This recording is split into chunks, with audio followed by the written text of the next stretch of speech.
Hi, and welcome to another episode of The Average Joe Hockey Report. In this video, with reference to the Hockey Guys Panic Index, we're going to look at the 8 teams that missed the playoffs from the Western Conference, and we're going to take a look at if I like their situation come the off season. First team, the Vegas Golden Knights, and I must say, yes, I do like their situation come the off season. I think they only missed the playoffs because of injuries and the firing of Peter DeBoer. I think was the right decision. I didn't think that he brought the team to its full potential, especially come playoff time. And I didn't necessarily care for the whole flip flopping of Robin Lehner's injury. Robin Lehner is not someone that's going to get pushed around. He's been vocal. He's been vocal about few things here and there about the NHL that he hasn't liked, whatever. So to fire DeBoer as Lehner recovers from his surgery, right move. It'll be interesting to see what they do with Matthias Janmark and Riley Smith, who are both UFAs. But yeah, other than that, I liked Vegas' situation. Next team we'll talk about is the Vancouver Canucks. For Vancouver, I'm not. Hold on. Let's look at. I just want to look them up on Cap Friendly. For Vancouver, I don't know. I don't know what to say. I mean, they brought back Bruce Boudreau. I think that could be good for them. And I wouldn't be surprised if there was not necessarily any major changes on the team. But Brock Besser being an RFA is a bit of a question.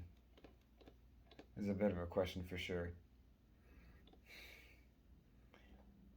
So yeah, I don't necessarily know how they're gonna handle that situation and how the team goes forward from here. And yeah,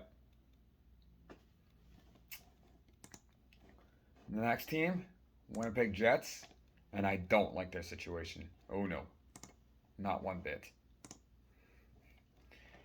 Between the re-signing of Kevin Cheveldayoff, which I wasn't necessarily a fan of, to the divided locker room, to players just it doesn't look like they'll be back. They it doesn't look like they want to come back. Like you look at Paul Stastny after his comments, it doesn't look like he'll be back, and it looks like Christian Vesalainen, who signed with Malmo, didn't necessarily care for the way the team handled him, so he's gone as well. Now, as as much as I liked, how as much as I liked how they fired their most of their coaching staff except for goalie coach Wade Flaherty, which was the right move, I think. Um, Between the players sounding off about the team, um, the undeserved extension to Cheveldayoff, in my opinion, and then the Pierre Luc Dubois contract, which he's now an RFA, and then we'll see what he gets, whatever. The off the off season's filled with a lot of questions when it comes to the Jets, for sure. Next team we'll talk about is the San Jose Sharks. And yeah, I'm not entirely sure what to think of their situation. I don't know. Here I am wondering if they were gonna rebuild and whatnot, and now it's you know Thomas Hertl was a trade rumor for the longest time, and now he actually gets an extension. And I don't necessarily know what they're doing with their goaltending. They've still got quite a few big contracts on defense, and I don't know. I do like the addition of Kaapo Kakkonen. I'll say that because Kaapo Kakkonen I still think has a bright future, and I did like some of his games with Minnesota, but yeah, I don't know. San Jose, just a lot of uncertainty there. I guess staying with the cause, I guess like sticking with it, not making major changes would be okay, or whatever. Just cause, and they might not have too many options there, but I don't know. A lot of uncertainty. Next team I want to look up is the Anaheim Ducks. Them I like their situation. Oh yeah, Anaheim.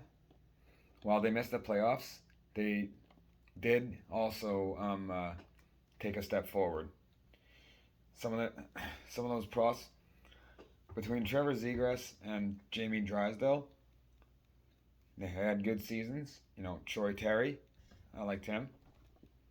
Max Comtois, okay, not the greatest season, but he could easily bounce back. I could see Mason McTavish being a part of the team. Um, you know, they got quite the haul in the they got quite the haul for the Hampus Lindholm trade. I know what a name, Urho Vakanainen. I think is an intriguing prospect, and of course I like John Gibson, whatever. So no, I like Anaheim going into the off season. I do.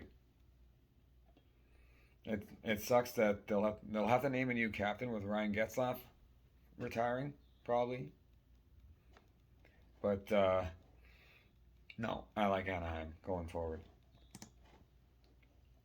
Next team I want to talk about is Chicago Blackhawks. Them, oh boy, I don't think I like their situation. You know, the Seth Jones' new contract kicks in, and Seth Jones, he actually did have 51 points, but so I guess hmm, I didn't realize that. Sorry, but and then I guess hold on.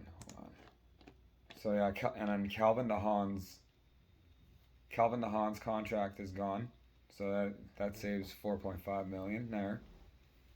But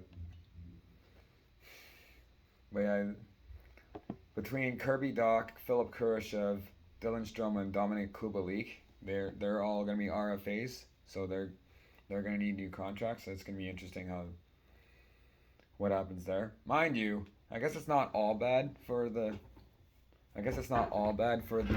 Blackhawks as after the 2022-23 season, both Patrick Kane and Jonathan Toews are both UFAs. There'll be plenty of money to re-sign Alex DeBrincat, who's going to be an RFA at the end of the 2022-2023 season. So I guess it's not all bad for Chicago. So no, maybe their situation is good. Oh, and to that, actually, nah, the Andrew Shaw contract. We don't need to talk about this. Nah. But yeah, maybe it's not all bad for Chicago. I guess I do like their situation. Now that I look at their team on cap friendly and whatnot. So yeah. Next team we're going to talk about is the Seattle Kraken, and I mean it's too early to tell what the Kraken is. So the new team, and Matty Beniers looks promising. So I think it's still early, whatever. We don't really need to talk about the Kraken really. And last but not least, the Arizona Coyotes. And do I like their situation? I don't really care for that new arena. They have a lease, so they'll be around for a bit. And then they have, I guess the Phil Kessel and the Louis Erickson contracts are done. Same with the Jay Beagle and Antoine Roussel contract. So there are, and same with the Anton Strawman contract. So I guess they'll have cap space come the off season. What they do with it though, I don't know.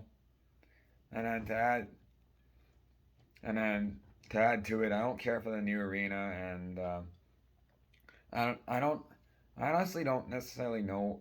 I almost wonder if they should have just finished dead last instead of won a few games in the end and let Montreal take dead last. But it's almost as if they're like, Shane Wright, not interested. Montreal, you can have him. Okay. I will say this. I like Karel Vejmelka. I thought he did what he could.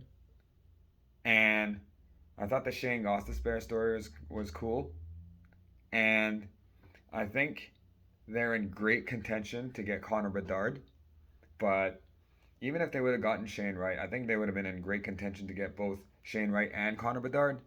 So, yeah, I don't know. It's who knows when Arizona's going to reach relevance again, really. So that's it. That was the 8 Western Conference teams and what I think of their situation is come the off season.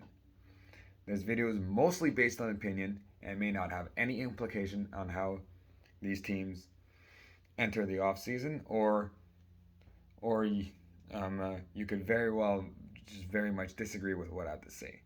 So remember, if I'm wrong, don't belittle me, educate me, because this is, after all, the Average Joe Hockey Report. Hockey opinions through the perspective of an average Joe.